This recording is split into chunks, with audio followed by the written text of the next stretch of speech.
Hello and welcome to the Surprisingly Music Podcast. I don't know why I always pause in between there, but Because you're about to say sober. I do have to check myself. You should check Before out the you Surprisingly Sober Podcast where I'm not sober. So check yourself before you Shrek yourself. Dude, you're not sober on either of our podcasts. What the fuck are you talking about? exactly, I'm not sober right now. Yeah. Happy Thanksgiving. Yeah, Eve. happy Thanksgiving, y'all. Hope you had some delicious food. Hopefully you had less than 6 people over. Or else you're going to jail. Dude, I love some of the posts about that. Like, I keep seeing, like, oh, before you call the cops on your neighbors, think, is Kate Brown going to be there if you need help changing a tire? No, but your neighbors will. It's like, how will my neighbors know which one called the cops? Oh, Kate Brown, the Oregon governor. You know what? Honestly, it's not her fault. It's all your fucking people's fault who aren't wearing masks and going around throwing parties. It has been 9 months, and no one did shit right. Like, so, yeah, no shit. We had to kind of put the ban hammer down. It's infringing on my rights. Yeah, well, people are dying. I think that infringes on theirs a bit. You know what? And talking about infringing on people's rights, Anti-Flag is the band that we're going to talk about today. For Blood and Empire. Yes. Came out in 2006. Yep. If I remember correctly. Taryn's going to handle all the trivia on the band today because I did not look any of that up because Taryn chose the band. Anti-Flag. Who are they, Taryn? Tell us. They're a punk rock band. Yeah, that's Who make music. All right, let's talk about... I'm kidding. This is their 6th studio album, and it is their first album with a major record label. This one came out through Sony RVC.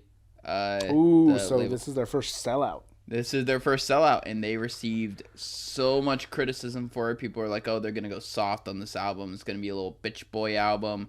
They're not the same band anymore. Haha, Green Day 2.0. What a bunch of fucking losers.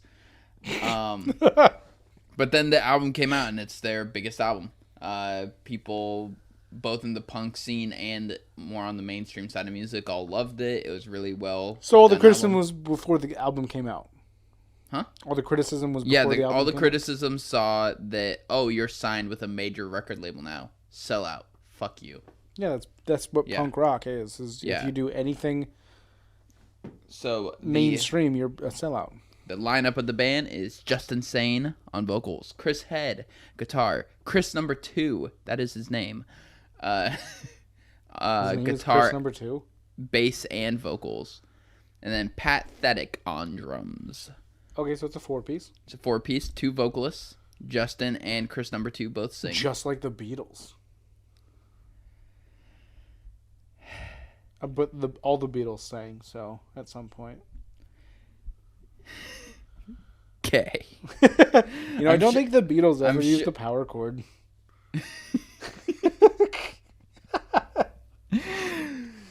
Actually, that's not true. I know they do. Thank God Trevor listens to the Beatles, just for every little piece of Beatles. Everything will be compared to them. Yeah, okay. He doesn't sound a whole lot like Paul McCartney. Yeah, he didn't. I'm sorry about that. Anyway, so this is a punk band, so obviously whatever the issues of the time are is what the albums end up being about. And what were the issues in 2006, Taryn? Were we in a war?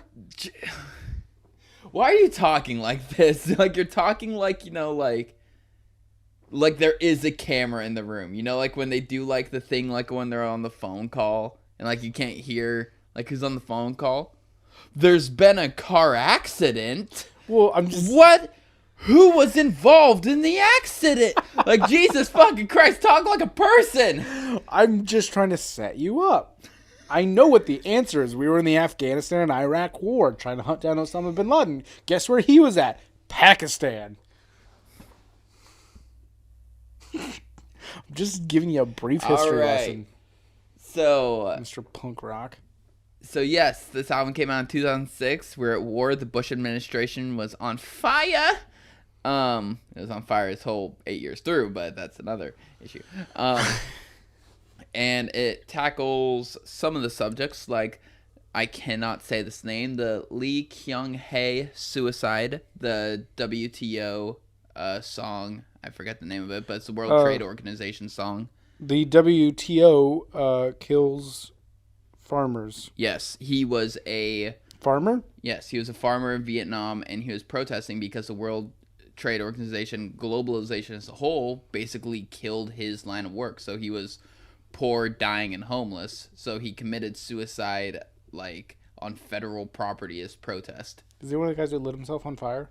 No, that was a monk who did that. There's a few people who do that. But yeah, so, like, the thing I liked about this was, like, globalization is always kind of seen as, like, the good, quote, liberal thing to do, but don't think of, like, the backlash. So it's kind of weird to see such a liberal outfit, like a punk band, saying globalization can be bad. Not to get too political, but we're seeing globalization this year, especially with the pandemic. Yeah. The corporations are getting $200 billion extra dollars. Yeah. While the local stuff is dying. Yeah. So it's not good. And then U.S. But we as a people, we need to be more connected, but not by companies, by each other.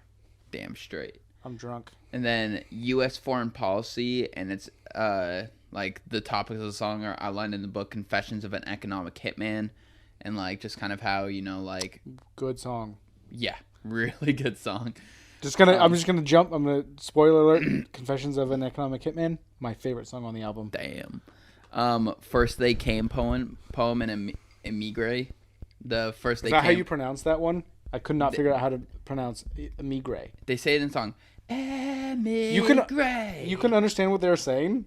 Yeah. Fuck. I was like, this Japanese? But the first they came for the communists, and I did not speak out. Then they came for the socialists, and like it keeps going down the line of like, oh, it's fine, I don't like those people. Oh, it's fine, I don't like those people. Oh, it's fine, I don't like this. Okay, now they're coming for me. Shit, who's got my back? No one. They're all fucked. They had my back. The people behind me are thinking the same thing I just thought.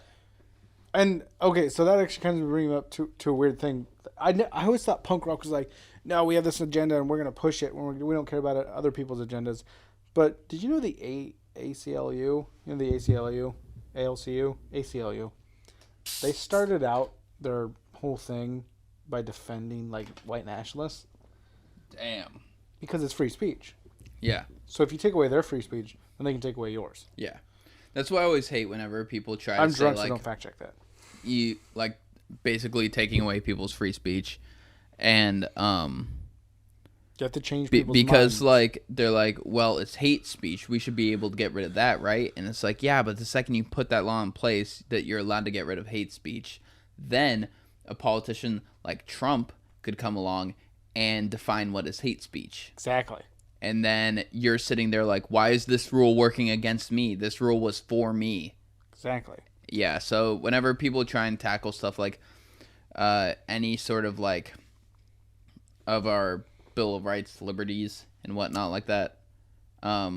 It's just like, yeah, this may work right now in the scope of who's in charge, but the second who's in charge changes, then it's problematic. I love that word. Problematic? Yeah, let's unpack it. And then some of the kind of much more serious, like, punk is well researched. Like, you do have to know your shit when you're making, like, good punk music. Which is weird because you look at those guys and you're like, with your mohawk, like, do you get any of his mohawk. Both of them? Yeah. Two of them. Yeah, early on. That's right. One of them still has the mohawk. I watched the music videos. Like, I saw there. I go deep on this research, okay? Oh. Even though I've only done it last 48 But yeah, hours. so, like, the Downing Street memo was... That's a British thing. What is that? So, because I know number 10 Downing Street is the White House. So, one of the higher ups in Britain, UK, whatever it is, he basically was taking notes at a, like, world leaders kind of meeting. It was probably Tony Blair because he was the British Prime Minister then. Maybe. And Bush basically came out and said, like, that he did not see Saddam Hussein as a threat, but he was going to invade anyway. And it was, like, purely just, like, a push to liberate... oil? Yeah. And then, like, they kept, like, all the countries kept like pushing this propaganda that Saddam Hussein was gonna like destroy the world, and that he was like, and they're like, no, we don't see him as like an actual like threat on any level. Like, we have this shit on lockdown. He's not going to like pull another 9/11 or anything again. Which he didn't. He Yeah. didn't make 9/11. But we're gonna keep pushing this idea that he did, that he's capable of all this stuff any day of the week, so that the American people support us bombing the shit out of them and taking their oil. Yeah. And so, like, I feel like that's a pretty, like, well-researched thing for a punk band. Yeah, it's like you look at, like I was saying, you don't look at these guys and be like, oh, you did you your watch homework. CNN. Yeah. Or they talk about Monsanto and their creation of Agent Orange and other dangerous chemicals that they've done in the past. And pesticides. That's mainly what they do now is pesticides. Well, wasn't Agent Orange like supposed to be a pesticide at first? I have no clue about And that. then it caused like major birth defects because they were using it on like people in the Middle East. And then Well, they use it in also Vietnam. Vietnam. And also using depleted uranium on bullet shells, which was a very candid, like very laid out explanation. And the depleting uranium is a war crime. Yes. Because like they had the professor from, I think it was Princeton or Yale, I can't remember, who was talking about it. Some like rich ass white guy. Yeah, they had the actual like audio recording of him in the song. Yeah. So it tackles some big boy subjects. Yeah, overall, I feel like it's a good like political. Yeah, because on the punk surface, song album. everyone always just assumes punk is just fuck authority. No, this was very fuck police, fuck authority, fuck all you specific. people. Yes. It's like, no, sometimes they actually do have really well laid out agendas. Yeah. So am I going through the track list? I want to kind of go through the track list and talk about each song. Oh, look at this. Just a little bit. Just, like, hey, this song. Oh, I thought this about that song. You like the anti-flag a little bit. We'll see. I don't think you're going to like it. You're going to give it like a 4, aren't you? We'll see. But anything about the album? Did you look at like how did it chart? I don't think it charted. Really? Like it got like not even like that weird like subgenre of punk of 2006 between the months of April and June. It was in the top 10. I don't know. I didn't really look into because they don't have punk. It's just like pop, it's alternative, and that's rock it. and indie. Oh, they have an indie. Okay. Yeah. What's that like? Is that like Bleachers? I wanna get better. That fucking douche. He's not a douche. His girlfriend or former girlfriend, I don't know if they're still together. Lena Dunham's a cunt. Sorry. Okay. So you want to go? Do you have something for each track, or I have the track list here. I did one for every single one. Okay, cool. So I'll do it since you usually do it. For Blood and Empire by Anti-Flag, the first one is "I'd Tell You But." ... Now this is the song I expected to be your favorite because it's definitely the most guitar forward. It's my second favorite. Okay. It is definitely my second favorite song on there. It's only one that's not just power chords. Yeah, it's like the Royal Blood album. It catches you from the start. Yeah, like we were talking about last week. It catches you right from the start. And you're like, holy shit. You're like, all right, let's do this shit. Yeah, and it's let's fun. Go. So that's one of my faves. The Press Corps, classic. Classic Anti-Flag. That is the American Idiot of this album. Oh yeah, it's their American Idiot. Yeah. This Is the End. Has more streams than it, but I still think this is like the main song. Well, yeah, Holiday of Boulevard of Broken Dreams probably have more streams than American Idiot. I'm making that up. I don't know. I don't think so. Whatever. Amigre. For this one, it starts preachy, and I don't really like it. But as soon as the guitar starts, I'm like, ooh la la. Yeah. I like that one. So it gets better. You have to get past the preachy part, but what the album is about, I give it a pass. The project for a new punk as a whole is preachy. But no, it's not. it's not like the Green Days and the Nirvanas Yeah. of it, where it's like I'm angsty. Well, no, I mean, it's like, it's preachy, and it's like, the way, it's 100% like the way I think is right. And here's a song about why. A Migre starts with a poem. A poem, and then gets into a song, and I hate that. Yeah. I hate it so much, but when the guitar starts, it makes up for all of it. You're just like, oh, okay, everything's fine. Yeah, so the song is actually pretty good. Yeah. The Project for a New American Century. It starts out as like a filler song, and then it has this point where it's like, oh, it's turned a corner, and then it goes right back around the corner, and nope. The chorus has like a nice flow to it, but then other than that, it's definitely a fall flat in my opinion. Yeah, Hymn for the Dead. That gives me some American Idiot album vibes. Yeah. It like, I'm like, okay, I'm getting some like, I'm getting like some like Jesus of Suburbia vibes here. Yeah. This Is the End for You, My Friend. This is a banger of a song. It's definitely the most radio rock of the album. I'm gonna call it pop punk. You're gonna call it pop punk? And I want you to read what I wrote for it right there. Okay. Right there, just read it. Taryn looks bamboozled.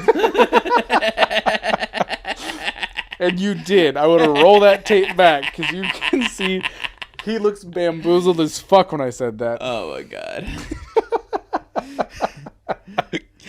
It's pop punk. That song is pop punk. If you threw that into a playlist with all the other pop punk bands, it would fit right in. I still can't believe one of my coworkers called Simple Plan goth. What is goth music? Like Marilyn Manson. But what real genre would he fall under? Industrial rock. Ugh, I don't like that, but I like Marilyn Manson. Yeah. Okay. So yeah, This Is the End for You, My Friend is a banger. I love that song. I love that song. I'd say that's probably my second or third favorite. Well, I can go either way. You already gave second favorite to a different song, so you have to put it at third. Okay, whatever.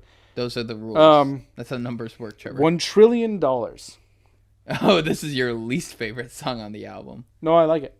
Oh, okay. But I like it because I feel like... Would you like it if it was a different voice?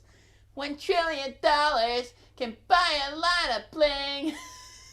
Actually, I liked his voice. Oh, you do? It was so whiny in that song, in my opinion. Really? Yeah. I kind of liked it. It when the band kicks in and starts doing their thing, it really makes up for it. Yeah. But that's kind of the voice I'd expect with this song. Yeah. $1 trillion.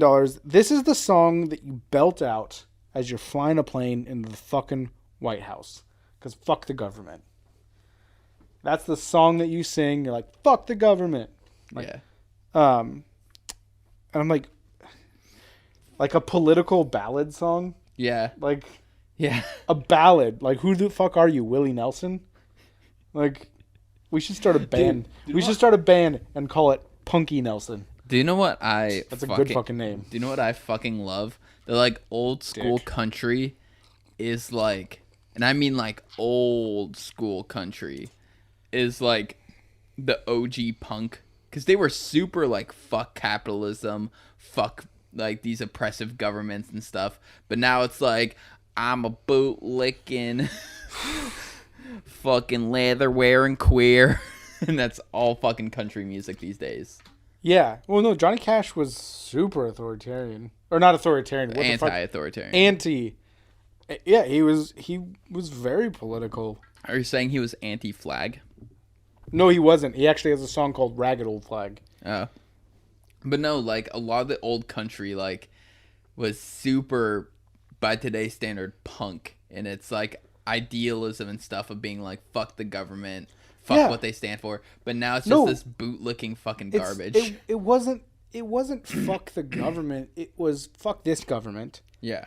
We need to go back to what, like, obviously we don't need to go back to exactly how the Founding Fathers thought. Dude, I cannot fathom why some people lick the Declaration of Independence and the Founding Fathers' balls. Because it was the first of its kind. But it was revolutionary. Well, no. I mean, like, today where they're like, oh, we need to like do what they said. They lived almost 300 years ago. No, I think that they were right. I can't remember what comedian it was who was talking about it. They wrote it with a Shut feather. the fuck up and let me talk. They wrote the Declaration of Independence with a fucking feather. Who cares? Shut the fuck up for a second. I think they were right. And there was a comedian who was talking about the Declaration of Independence and how, it says all men are equal. And that they're here to cash that check. Like African Americans, minorities. Yeah. Dave Chappelle. Yeah, I was assuming it was Dave Chappelle. And they're like, we're here to cash that check. And I feel like at the time, yeah, maybe they didn't mean all men were created equal, but maybe they wrote it for us. Maybe they wrote it for you and me and our generation to cash that check. I think you're drunk. I am. But if people can take that the curtain being blue means that the fucking main character of a book is depressed, then I can do that too about the fucking Declaration of Independence.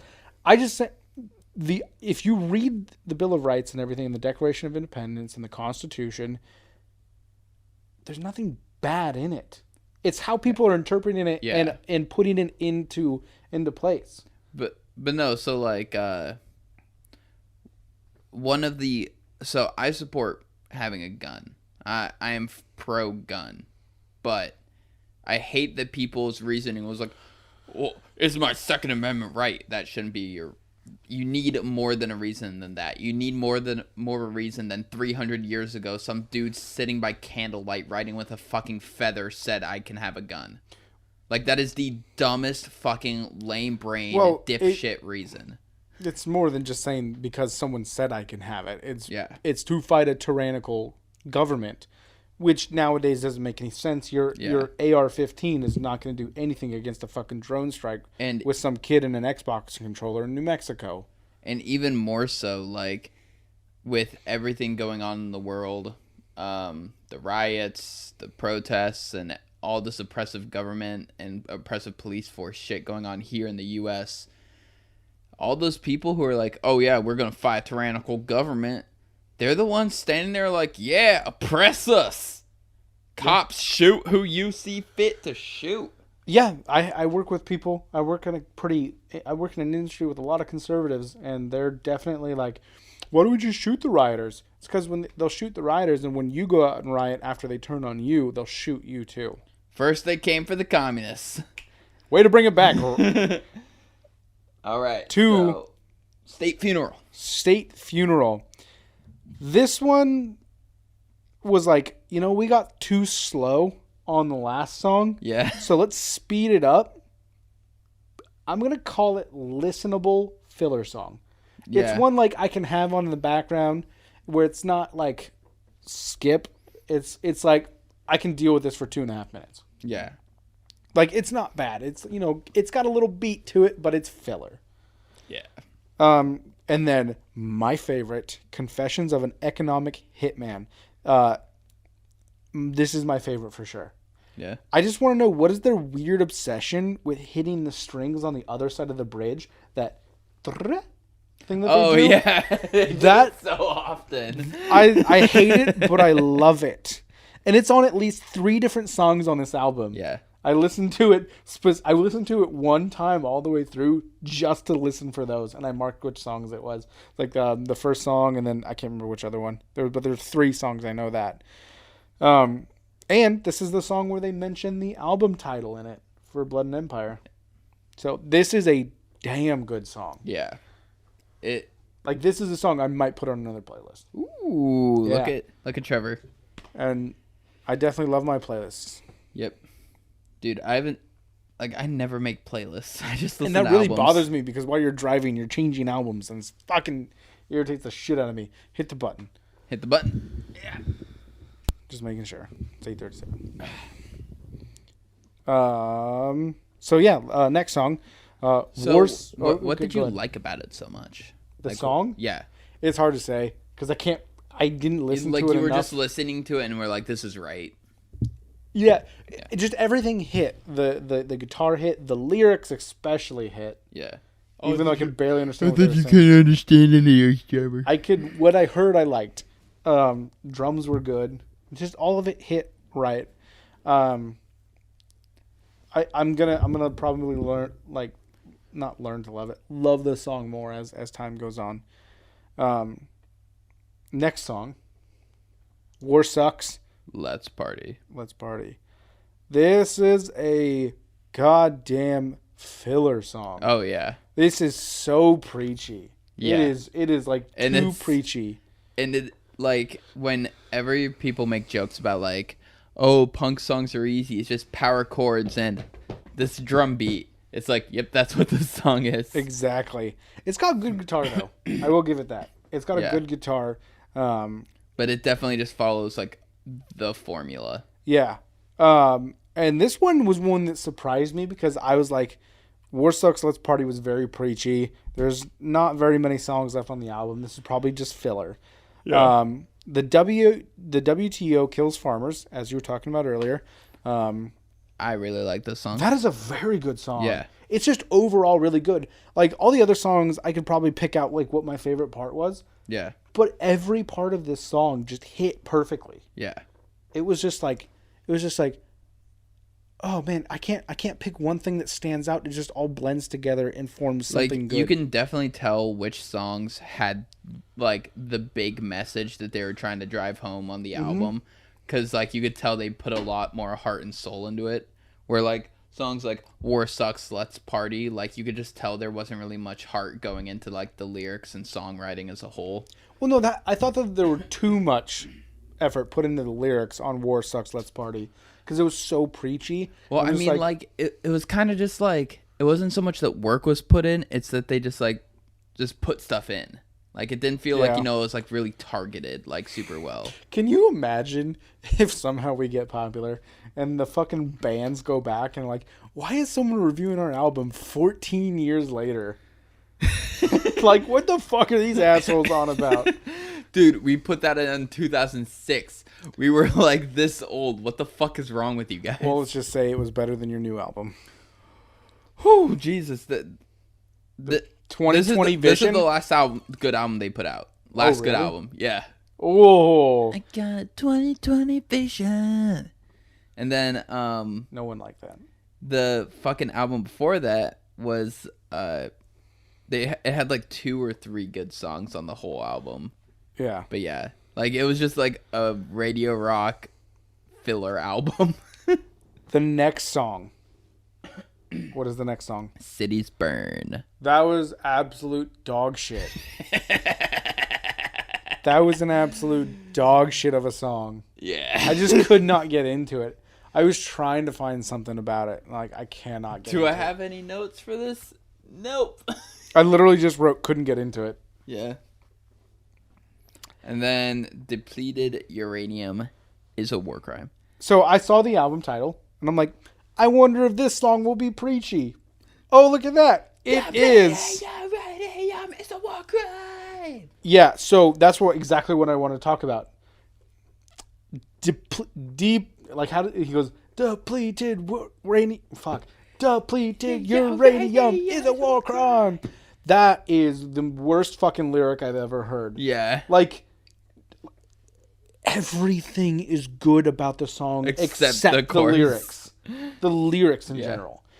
Everything is good. The instruments. I literally put instruments. The verses are good. The verses are good. Yeah, but the depleted, like the lead up to, like, I'm like, once you hear it, you're like, oh, that was a letdown. And then you just keep knowing that it's coming. So every verse, you're just like, oh, this is going to hurt. This is going to hurt. Oh, it hurt. It's like the story of the girl jerking your dick off repeatedly. Like, you know it's coming again, and you know you're not I gonna don't think enjoy it. people know that story yet, but we'll tell that. Yeah, we'll tell them one day. They'll know. Yeah. Some, like in the future, someone will post it in the comments or something. Yeah. So that is the album. That is all. A 13-song album. Yeah, it was 40. It was 38 minutes. Yeah. It was a pretty long. Like I'd call that average length. 35 to 45 minutes is your average album length. Yeah. Since you picked it, we obviously know that you like it. What did you give it? I give it out of 10. It's really hard for me to rate this album because it's in this weird middle ground of it's one of my favorite bands. They are my second most listened to band on Spotify. Who's the first? Panic at the Disco. Yeah. But so many of their songs are that I love, that are like the ones that like keep me coming back, are so sporadically spread out. There's not a single album I'd really rate high from the band, except maybe the Die for Your Government album. But I give this one a 7.5 because there's too much filler.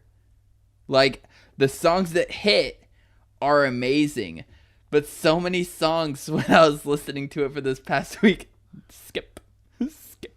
Dude, I give it a 7.5. Let's go, baby! That's exactly what's up. I was like, it's a strong 7.5. Yeah. I thought about giving it an 8, but then Depleted Uranium is a War Crime fucking knocked it down a peg. Cities Burn knocked it down another peg. Yeah, and then I was like, oof, okay. Yeah, no, so, like, I mean, across their discography, they have so many awesome songs, but... They do. Like, A Die for Your Government, that's a good song. I see, I don't even like that song. It's really? It's Die for Your Government. Yeah, I like it. Gonna die for your government. You sound just like him. You actually do sound pretty close to him. It's probably one of the most sung things in my car. Yeah, I know. How do you think I've heard these songs? I've never heard any of these songs before you and I drove together. But yeah, so like every one of their albums, so like their average album length is, you know, like probably like 13 to 17 songs or so, 19 songs. Every album has like a minimum 5 songs that I think are fucking amazing, but no album is just all the way good. Like they love their filler songs. Of the albums that we've reviewed so far, there's only been like one that I can think of that is literally just every song I can see myself listening to. Panic? No, because that one had a few songs on it that we were like, because that was the only album that we've gone and rearranged. Oh yeah, that was fun. That was fun. I did like that, but we both know that album very well. Yeah. It was Royal Blood, I think, was the one where like all of these songs are good enough to listen to. None of them are filler. Then I'll try and pick an album that I think everything is good and hand that over. Well, no, it'll be a fun little project for me. To find one? Yeah, where I just think the album is perfect. But then I might need to change it because they'll probably like knock loose a different shade of blue, which I'm never going to give you. That's fair. It is intense. All right, so before you pick the album for me, I have more stuff to say about this album. Oh, okay. What were you gonna say? Oh, I was gonna say we each needed to pick an album for the other to review if one of us died. Oh yeah. I already picked mine. Yeah, I picked mine too. Well, okay, we'll do that now. Yeah, because we're talking. Well, no. Yeah, okay, we'll do that. So if I'm dead, no, if you're dead, what album do I have to review? You're not gonna like the next Friday. So if I were to die between now and next, no, just if you die. Yeah. The last episode of Surprisingly Music will be me sadly doing this. And I'm not going to wait. I'm not going to have a grieving period. I'm going to have Trevor's death fresh in my mind. He's going to cry on the podcast. His urn will be in the shot. It will be Taylor Swift's Red album. My favorite Taylor Swift album. So you picked your favorite Taylor Swift album just to basically bust my balls. I picked an intentionally sad as shit album. It's Silent Planet When the End Begins. Oof, by who? Silent Planet. Oh, that's when when the end begins, or when the end began. Hold on, now I need to pull it up. That is kind of sad. It is like the most somber album. Yeah, When the End Began. I mean, it's just like The Night God Slept was also a really good album. I mean, 22 is a goddamn good song. You know, I Knew You Were Trouble. Oh, that's on the Red album? Yeah. That's a good song. Like, I'm not gonna lie, that's a good song. It's fun. It's Yeah. fun. Like, it's just a You know fun what song I fucking hate? Me. I like that song. It is the corniest shit. Oh yeah, have you seen the video for it? Yes. I mean, I feel like it's just supposed to be corny. I haven't listened to much Taylor Swift's. Like, I listened to Taylor Swift's new album once, Folklore, all the way through. Also, I think we need to give Taylor Swift the benefit of the doubt, just a small one, given her whole thing that's going on with her former agent. Yeah. Like, here's my understanding of it, is that her record label wanted to sell. Yeah. So they told her agent to tell her if she wanted to buy. Her agent didn't tell her. And just then bought it. Bought her masters. Yeah. Which, dude, how much money does this guy have? Holy He's fuck. Taylor Swift's. He's multiple people's agents. Like, he was Bieber's agent, from what I know, understand. but still, like, you have to be filthy fucking rich to buy that much music. And I got to give props to Taylor Swift. She's recording all her old stuff right now. Re-recording it all. To then put out so it's hers again. Damn. Because apparently she found a loophole. So I want to give her props on that. Now, from Taylor Swift to Anti-Flag. Ooh. Okay. Props we have to give to someone else. Props we have to get Netflix. We have to give props to Netflix for taking down the Chappelle Show. Did you watch his 18-minute thing on Instagram? Yeah. Fucking amazing. Yeah. I thought at the end it was a little bit weird. I kind of got uncomfortable with how Dave Chappelle was like, you know, asking all these normal people to boycott his show so he could then get paid millions of dollars, because that's what's going to happen. Yeah. It's weird because I'm okay with entertainers making money, but when they're asking to make money, I find it weird. Well, because he's going to make millions of dollars. Yeah, but it's one thing that... But does he deserve making millions of dollars for putting out a show? Granted, if Key and Peele made millions of dollars off their show, so... Well, I don't know that, but... Well, it's kind of like he was the driving force of the show, and now the TV studio station, whatever it is basically just trying to sweep the rug out from under him and be like... Yeah, it's cool and all, but it's my money. No, I completely agree with him. It's kind of like the argument of, like, I don't think professional athletes should make the amount of money they do, but that amount of money is being put into that system. So if it's not going to the athletes, it's just going to go to the people behind the scene. Exactly. So it's like, if the money's there, I'd rather go to the person making the thing happen. Exactly. And that's kind of, I just found it a little weird that he was asking us to do it, but it's not a normal situation. Comedy Central really fucked him over. Well, it's also kind of about, like, sending a message and setting a precedent that, like, hey, we need to pay our performers and everything. Like, and that goes to the record industry, since this is a surprisingly music podcast. Yeah. Like, they need to pay. Like, I watched that 30 Seconds to Mars documentary about it, how they made their own album, which also, fuck Jared Leto. But like, they get fucked. Bill Murray, the band, not the person. Fucking great band. I'm getting so into Bill Murray. The Eggy Pocket album is amazing. What's that one? I wish we could review it. What was that one about jerking off? Absolutely cranking my effing hog. That is a fucking good song. Dude, John Mess from Dance Gavin Dances on one of the songs from that album. Really? Yeah. Bill Murray, how do you spell it? Bilmuri. Yeah, Bill Murray. Good band. The most meme-tastic band ever. So why I'm bringing them up is he owns everything. He is literally, from start to finish until you hear the song, he's the only person touching the music videos, everything. He is handling the music industry in the smartest way possible. He has like 200,000 monthly listeners, like 40,000 subscribers on YouTube. And he said he's making way more money than he ever did in Attack, which was easily like a 5 million monthly listener band. Yeah. Like, they were big. They were the biggest band in the metalcore scene, which the big bands right now, like Bring Me the Horizon, are getting like 7 million streams. Architects are getting 5 million streams monthly on Spotify. So Spotify was around in Attack days. They would have been monstrous. Mm-hmm. And he was like, oh, yeah, I was making, like, next to nothing because we were signed onto a contract.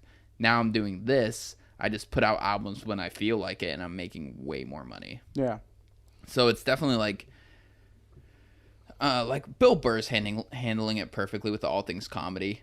Like, this is your thing. This is your comedy, your podcast. You make all the money off of it. We're just here to help. Like, that's how it should be. Yeah. But all these big smiling like, hey, I want a record label? You know, we're going to give you $400,000, but you're going to have to stretch that $400,000 across 10 years because this is the only time we're paying you. When I learned about Motown and how how they got fucked. These big white guys would come in and they'd tell these young African American musicians, big shouldered suits, like, hey, and they'd be like, we'd like to buy you for $1,000. Yeah, and they'd be like, $1,000? Yes, sir. And then like when people, that's all they got. When people say this phrase, like they're usually playing video games, and I disagree with, but they got raped. These artists got raped. I mean, I remember when I was a teenager, my dad took me to see like the some of the like the famous people from Motown. Like they were, and I was like, why are they playing in these old shitty theaters? Like these are like I can't remember their fucking names right now for some reason. But I'm like I listen to these people's songs almost on a weekly basis. Yeah. Like why? And it's because they were just absolutely fucked. That they don't own those songs now. They have to pay to play those songs, which is what Taylor Swift has to do right now. Like they just got absolutely fucked. So, like Sam Cooke, he's one. Oh yeah. And Sam Cooke. He got cocked. Sam Cooke is one of the greatest voices ever. I'd say he's up there with Sinatra. Damn. Like, he's got a great voice. Leon Bridges almost sounds really close to him, and he's really good, too. He's a new guy, but... Or not new. He's been out for quite a few years, but... Anyway. Fuck the record industry. Fuck Hollywood. So... Oh, fuck. What was I going to say? Bringing it back to our band... Anti-Flag. Anti-Flag. I don't know which one it is. It's like Data or Data. Yeah. Shut up, you fucking math major. I'm still hurt about how you attacked me the other night on that. He attacked me because I said data. And I said data. And then he said he was right. So I grabbed my math degree off of the fucking fireplace. And I was like, it's data. And I was like, I've seen an episode of Star Trek The Next Generation, motherfucker. It's data. Or data. Yeah. What did I say? I don't know anymore. But anyway, so these Motown artists playing small theaters. Right before the pandemic, I had tickets to see Anti-Flag at the Hawthorne. What a fall from grace. Because they were a Hawthorne band. Then I saw them at the Moda Center like 4 years ago, I think. Rose Garden. Yeah. Fuck the Moda Center. I'm trying to make sure that everyone knows what I'm talking about. It was like 4 or 5 years ago, I think now. Yeah. And big crowd. Like, this was before the American Fall album, and then like after that everyone just kind of abandoned them, and now they're back to playing like these smaller, more intimate shows, which I love. I was so excited to be like up close in the pits and stuff. Now, so there's a difference. I think that playing the Hawthorne Theater is getting them back to their roots, you know? Oh yeah. That's where bands usually make their best music. My first concert was Alice Cooper at the fucking Deschutes County Fairgrounds. Like, that's sad. Yeah. I mean, Alice Cooper has a lot going for him. That's a fall from grace. Yeah, it's Alice fucking Cooper, man. And then the next year, guess who I saw? Weird Al Yankovic. Like, at the Deschutes County Fairgrounds. Like, my first concert was my uncle on my mom's side. He took me to see Motley Crue. That's pretty cool. Yeah. Where was it at? It was at the Rose Garden. Okay, yeah. That's Motley Crue, man. I mean, yeah. Vince Neil and Nikki Sixx. Yeah. Oh man, dude, they're Machine Gun Kelly. They're so old. He's not in it. They did not. Even back then, I was like 8 or something, and they did not have the energy. Okay, so for Blood and Empire, I want to talk about them real quick. Man, I got some real hardcore Green Day vibes. Oh yeah. Like, and it's two albums specifically. 2 albums. This American is the album where they started to go down that slide of like, are they Green Day? There was some like specific moments where I'm like, is that Billy Joe? Like, and then there was like the Billy- drumming, Billy Joe Armstrong. Yeah, I always get him and Billy Joel mixed up. Billy Joel, They're the same. Green Okay. Day. We didn't start the fire. We didn't start the fire. God damn it. But like and then there were some moments where like the drumming, I was like, is that Trey cool? Because that sucks. I'm just kidding. I love Trey Cool. He's got the weirdest fucking name ever, but it's so cool. Obviously, that's not your real name, right? Well, his name is actually Chris Number 2.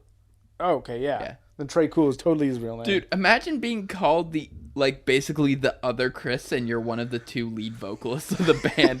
The other Chris just plays guitar. Imagine being the 4th most attractive Chris in Hollywood. Pine. Catan? Chris Pine. Chris Catan.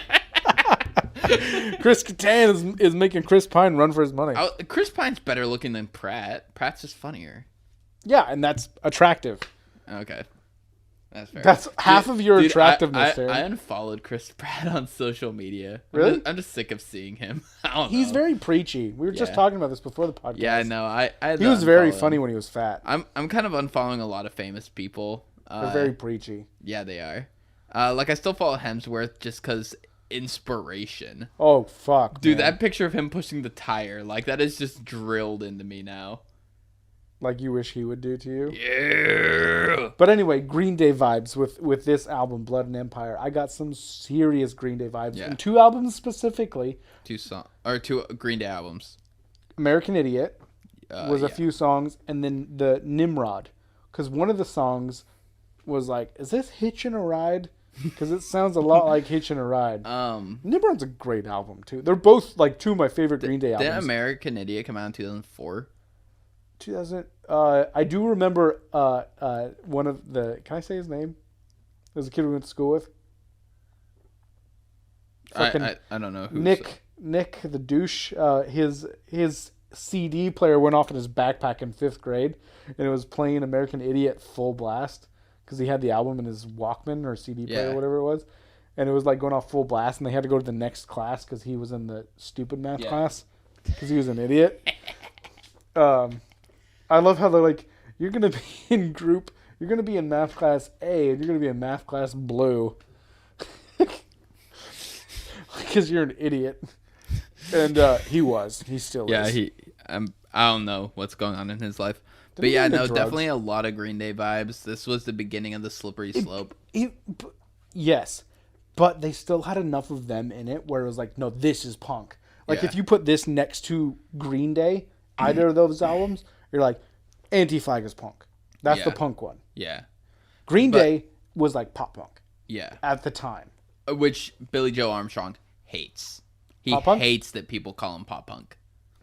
He said it's like the biggest insult to what he does. What is pop short for? Pop culture. Popular. Yeah. Like, it's Yeah. popular. Like, the Beatles were pop. Yeah. Like, I mean, it's just that's just what it's short for. But I say Green Day is pop punk because they were popular. Yeah. They're not pop punk. They're not Paramore. They're not the pop punk bands. Pop punk is very broad because that's everything from early Panic to Simple Plan. But none of that sounds like Green Day to me. Yeah. Green Day, if anything, got more rock and roll. Oh yeah, they definitely got more radio I rock. I would not say rock and roll, but they definitely are like radio rock. There was a few songs on the Uno Dos Tres albums that were very rock and roll. For as much as I criticize them, I have not listened to them all the way through. You know what? I gotta say that there's actually those are 3 albums that I can listen to all the way through. I like them. And that's because it blends my two favorite things of that kind of punk and rock, and it just fits together perfectly. Granted, there are some weird songs on there. There's some weird songs on there that only I like Nightlife. That's a weird fucking song on the Dose album. It's weird that I know that off the top of my head like that. Maybe it's on the Trace album. I don't remember. Anyway. It's actually called Trey. It's not Trace. I just remembered that. Oh. Because the guy's name is Trey. Uno Dos Trey. So anyway, bringing it back to this band, Anti-Flag. I feel like what it was Anti-Flag wrote a punk album and then worked with a producer that was aiming for a more Green Day sound, which would make sense since this was their first big label album. So I'm sure they got paired up with a different producer than what they were used to. Don't worry, it's recording the audio. I know you're looking at that. It's just low. I'll just bump it. I was gonna say that looks really low. No, see when I get closer. Yep. There it is. We're good at this. Off-screen production. We have no producer because Derek's an asshole. Yeah. And you have to watch all of our shit to know who that is. Yeah, you will. Anyway, Thank you, one lady in Germany. What? Oh, yeah, no, I checked our analytics. There's a lady in Germany who watched us. Cool. And you know how I love German women. So I really do, actually. So next we're going to review Mein Kampf so she can't watch it. That's fair. I think based on our music choices so far, people will realize we're pretty, like... Because you can tell a lot about a person by their music choices. Oh, yeah. You listen to... I don't know, like Bob Dylan. I know who you are. Who are you? Garbage. See, that's the thing is Bob Dylan. Yeah, no, Bob Dylan's okay. He's like that thing you were talking about, like country. He's not country. Yeah. I don't like Bob Dylan because I don't like people go, hey, everybody. I hate Tom Petty, too.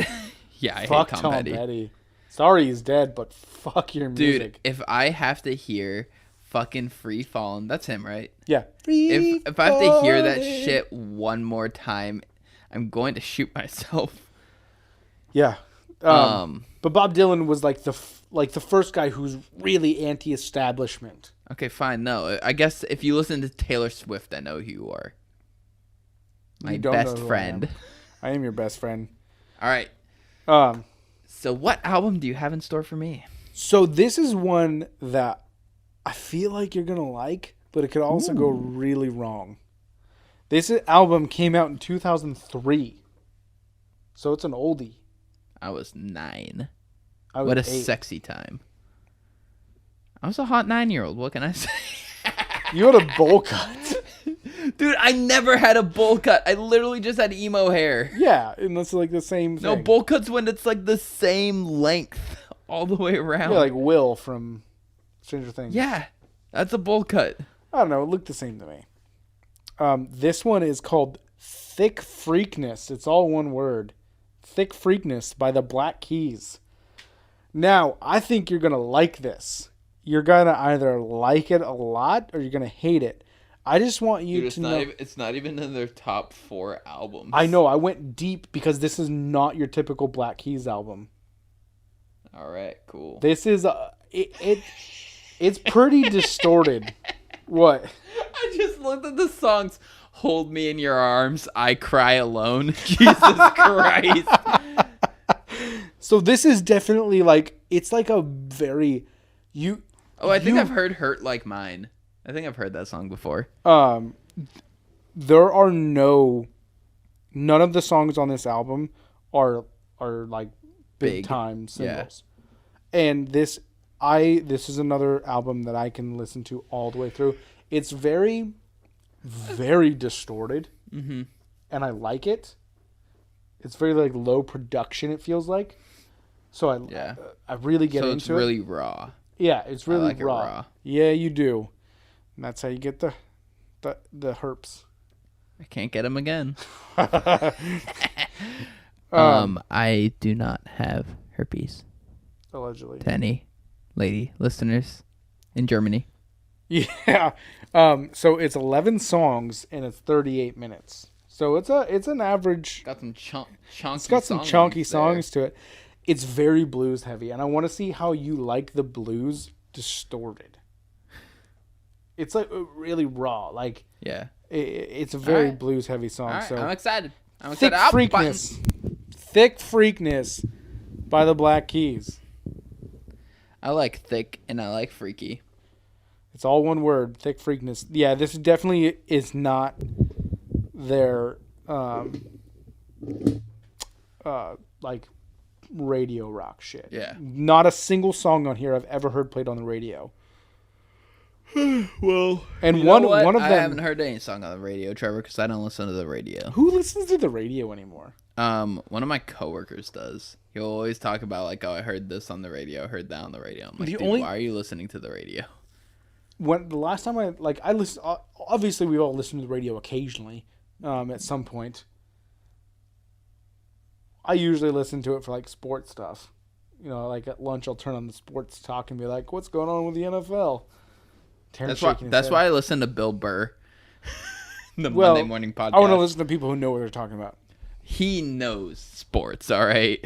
You could just randomly ask him, hey, who won an NFL championship 8 years before the first Super Bowl? And he'll fucking know. I just watched him on Colin Cowherd. It was a video from like August talking about Tom Brady going to the Buccaneers. Yeah. And he was fucking on it. Like, he was talking about like all these other quarterbacks who did great and then went to another team, like Johnny Unitas, and then failed. And then, like, you know, Joe Montana to the Chiefs and failed. And I was like, how the fuck do you know that shit? I know about Montana. How do you know about Unitas and all these other quarterbacks from the fucking 70s? He is obsessed with old football. Like, he goes back and just, like, watches all of, like, the great games and stuff from, like, the 60s and stuff. Yeah. It's like, Jesus, dude, you are invested. Yeah, Bill Burr is a great comedian. He's nominated for a Grammy, so Oh, I don't dude, know. I know, right? I don't know if you can go vote, but You can't. whatever. Fuck the Grammys. Yeah. Fuck that shit. Dude, oh, fuck, what rapper was it? The Weeknd? Yeah, fucking the Grammy stole an award from me. Like, I'm sure... Wait, was it The Weeknd? I think so. Because he won a Grammy. Maybe. I don't remember who it was. But anyways. The one with bandages on his face? I don't know. Okay, just saying. So one of them was on Twitter bitching about, like, how the Grammys, like, stole an award from him or something. And I'm sure whatever he's talking about is true. But what a bitchy way to just basically be like, I didn't win, but I deserve to. Fans, go tell them they're wrong. It's like 80% of people who get nominated don't get a Grammy. That's how it works. You know, like, sorry that whoever's album or whatever artist beat you. Like, just fucking grow up and move on. It's a trophy that is going to collect dust. Yeah. Unless your maid cleans it. Like, you're still making... If you're nominated for a Grammy, you're still making millions of dollars. So, like, shut the fuck up. Since this is a surprisingly music podcast, obviously we will review an album, but let's talk about music for a second, because we did reset the camera, so we have, like, 17 more minutes. Yeah, we have time. How do you feel about Billie Eilish? I want to dick her down like there's no tomorrow. A year ago, you wouldn't have said that. Yeah. Why would you have said that a year ago, Taryn? Okay. I'm going to consult my lawyer for this one. Okay, we'll go past that. Dude, she has big fucking titties. Okay. No, dude, her music is dope. I'm getting into it. I fucking love her music. Like, her music is, like, something I can, like get into. Like, Bad Guy, obviously, is, like, the pop hit. That's a great song. If you... All Good Girls Go to Hell. So good. So good. Dude, if you told me she was, like, an industry plant, I would believe it just because her music is so smartly written where it's just perfect. You Should See Me in a Crown. Yeah. Oh, that song hits somewhere deep inside me. I completely believe she's not an industry plant. Like, I think she's just an authentic musician who was just really smart with what she was doing. Her and her brother just had their shit together. Exactly. I think her brother needs more credit. Oh, definitely. Not because he's a man, he's a ginger, but I mean, his girlfriend looks like Billie Eilish, so it's really that's weird. creepy. Have you seen those pictures? Yeah. Yeah. That's creepy. Yeah. Somebody wants to fuck their sister. What's that like, Taryn? Dude, I've never dated anyone that looks like my sister, though. But what about your sister? Wait, are you asking if she dated anyone that looks like me? Because spoiler alert. No. I'm not going to talk about this on camera. I know she hasn't. Because dude, you're white. Her husband's barely older than me. I know. Isn't she older than him? Yeah. Yeah, that's weird. She's 3 years older than me, like almost exactly. And he's only a few months older than me. Oof. Yeah, she's robbing the cradle. Cradle robber. I say as I continue to bang 18 and 19-year-olds. If you're 18 or 19, hit Tear It Up. Yeah. Surprisinglypodcast@gmail.com. It's like unethical. You know, we'll talk about this on the Sober podcast about our dating habits. In Japan. No. In Japan, high schoolers or like kids that are like 13 and 14 are currently petitioning to get the age of consent raised from 13 to 16. So, national age of consent in Japan right now is 13, but no region is below 16. It's like the federal minimum wage. Yeah. There's only a couple states that go with the federal minimum wage here in the U.S. In every state that is, because the way the federal law works is 13-year-olds can sleep with 15-year-olds, but 13-year-olds can't sleep with 16-year-olds. It's like 13 with a 2-year age limit. So like, there's no enforcing that. They're not gonna find a 13-year-old and a 12-year-old banging and be like, "Hey, you're going to jail." You know, like that's not gonna happen. But it's like that's kind of what the law means. But I'm loving watching people like Fuck? No. I like watching 18-year-old and older people fuck. Women specifically. Dicks are gross. And but no, so yeah, it's kind of like interesting to see people on the internet just like read a headline and then just say what they want to say. Like 13 they want to raise the consent from 13 to 16. Why is Japan filled with pedophiles? What is this? And it's like a 20-year-old can't bang a 13-year-old. That's not how the law works. It's kind of like how in Oregon, yeah, the age of consent is 18, but like a 15-year-old and a 17-year-old can still fuck because of the Romeo and Juliet law. Like, you know, like it's about the age difference, not so much the age. Yeah, but when you're 35 and dating 18-year-olds, that's weird. It is. It's weird. You're not 35. Are you? I don't know, man. You held back 10 years? I feel older than time. Dude, I had such a, like, hard time getting through third grade? Cognitive disconnect of just, like, I was at work, and I was talking with one of my coworkers. She works in a Starbucks. She's 18. She has a boyfriend. I ain't trying anything. I'm her boss, so I'm not going to try and... That's not going to stop you. Not going to try and invade the Starbucks. And, the on-site Starbucks. I don't work at a Starbucks. I'm better than that. And are you though? I would never work in as a barista. Like hell no. You do really well. I would crush it. But yeah. dude, I have total barista energy. You do, and I hate it. Yeah. How are you doing today? Oh, how's your dog? I don't give a shit. Fucking make my coffee, you dumb bitch. Like, dude, pour the syrup in the fucking cup. Dude, I hate you. I hate going out to places with you. But why? Because I get a lot of free drinks. No, you just talk too much. Yeah. How's your day? How's your cat? How'd you know I have a cat? I just guessed. I could see the hair on your shirt. Yeah, Sherlock, you fucking weirdo. So I was talking to her, and she's 18, and I made a joke about me being old, and if I shave, people are like, "Are you 21 yet?" Like, I shaved for my 26th birthday, and people knew it was my birthday, and they're like, "Oh, is it a big one? Are you 21?"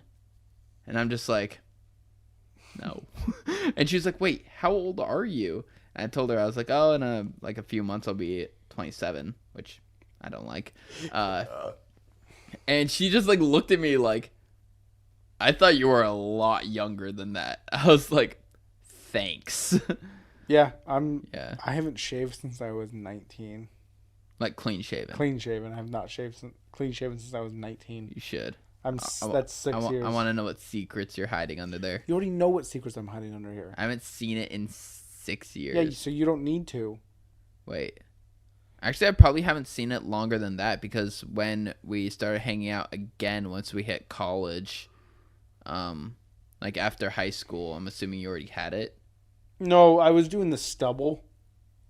Oh, yeah. So I kind of always had stubble. You're right. That was sexy. Yeah. You should go back to that. I mean, I'm already down pretty close at like a ½ inch. I mean, like shorter than mine right now. I need to trim mine. Nah.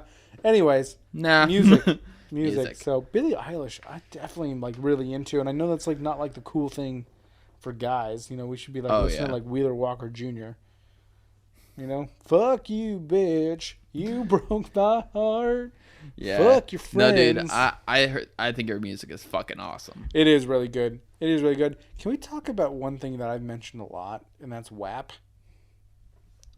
Sure, still haven't listened to it. Wet ass pussy. That's a horrible shit show of a song. Still haven't listened to it. It's literally just a song about wet ass pussy. Yeah, I'm not surprised.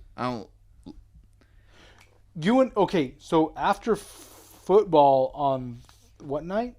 Sunday night. I don't know. After football on Sunday night, we were watching the American Music Awards. Remember? Oh yeah, that one fucking Megan Thee Stallion. Yeah. What the fuck was that? That was the biggest pile of horse shit I've ever seen. I don't even know like how the lyrics went, like la di da di da di da. Yeah, it was just, What the fuck was that?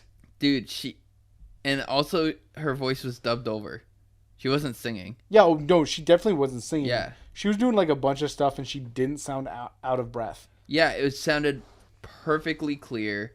No, like, issues with breathing technique. And also, like, sometimes the mic wouldn't be, like, positioned right for her to be, like, singing so crisp into it. Yes. And it was just, like, there were so many accidents that were going on. Like, in terms of her, like, that would affect her singing. And it was terrible. So It was there's the most garbage shit show I've ever seen. there's a song that I want you to listen to. By her. No, not by Okay. her. It's by someone I had never really listened to, but I've heard a lot about. I think I don't know how to pronounce her name. It's Doja Cat. She when you look at her along the same lines of Nicki Minaj. We can listen to it while we edit. Yeah, we'll listen to it while we edit. But I was so unexpected because somebody posted a video of her at the American Music Awards or some award show doing the song, and I was like, "She's hot. I'll watch it." So I started watching it, and That's I'm like, problematic. I was like, "Holy shit! This is not at all what I expected." Like her band, like she had a live band. You could tell she was singing, and I'm like, "These dudes look like they're in a pop punk band. What the fuck is about to happen?" And they start playing, and I'm like, "Holy shit! This is pop punk." Taryn might like this. And Taryn's getting excited. I can see his boner. Cool. So we'll have to listen to Doja Cat. It's called "Say So," I think is what it was. I'll have to double check, but "Say So." Okay. So it was pretty impressive. I feel like we should start wrapping this up. We probably should start wrapping this up because we haven't talked about Anti-Flag in about 20 minutes. Yep. So people who are still here listening to us, this has been Surprisingly Music. Catch us on Surprisingly Sober, where we're going to talk about stupid shit. And then catch us next week on Surprisingly Music for the Black Keys. Thick Freakness. You're going to get your hot sauce rocks off. Or wait, I don't know thought we what were that listening means. to Thick Thickly by Bill Murray. I mean, I'm honestly kind of up for a Bill Murray album. I'm I getting into already, it. I already have a plan for next week or next week, but in the future we will. Yeah, so get your Spotify accounts on the Thick Freakness album. It's all one word, Thick Freakness by the Black Keys. For people who are subscribed, which 2/3 of the subscribers are sitting on this couch. Segues are weird. Bo Burnham reference. Got to get it in every episode. I feel like we have a couple episodes we missed, but whatever. Probably. Bo won't know. For sure. Born Bostonian. All right. Too many. This has been r/surprisingly. Wait, what? This is Surprisingly Music, and we are r/ Signing off.